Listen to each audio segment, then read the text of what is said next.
രാഹുലിൻ്റെ കാര്യം നമ്മുടെ നാട് സമൂഹം പൊതുവിൽ നല്ല നിലക്ക് കൈകാര്യം ചെയ്യേണ്ടി വന്നത് എന്തുകൊണ്ടാണ്? ഏതെല്ലാം രീതിയിലുള്ള വിവരങ്ങളാണ് പുറത്തു വന്നത്?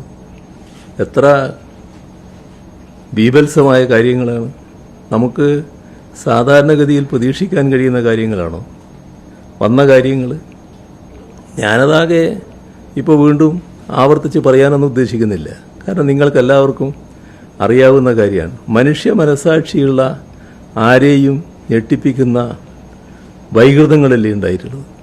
അതൊരു കൃത്യമായ ഒരു ലൈംഗിക വൈകൃതക്കാരൻ്റെ നടപടികളല്ലേ ഉണ്ടായിരുന്നു. ഒരു പൊതുപ്രവർത്തകന് ചേർന്നതാണോ? പൊതുസമൂഹത്തിന് ചേർന്നതാണോ? അത്തരമൊരു പൊതുപ്രവർത്തകനെ സാധാരണഗതിയിൽ പൊതുപ്രവർത്തനത്തിൽ നിന്ന് ഇത്തരം ആരോപണങ്ങൾ വരുമ്പോൾ തന്നെ മാറ്റി നിർത്താനല്ലേ ശ്രമിക്കേണ്ടിയിരുന്നത്. ഇപ്പോൾ വന്നിടത്തോളം കാര്യങ്ങൾ വന്നാൽ ആദ്യം വന്ന വാർത്തകളെല്ലാവരും ഇത് നേരത്തെ തന്നെ ഇതുമായി ബന്ധപ്പെട്ട വിവരങ്ങൾ നേതൃത്വം അറിഞ്ഞിരുന്നു എന്നല്ലേ പറയുന്നത്.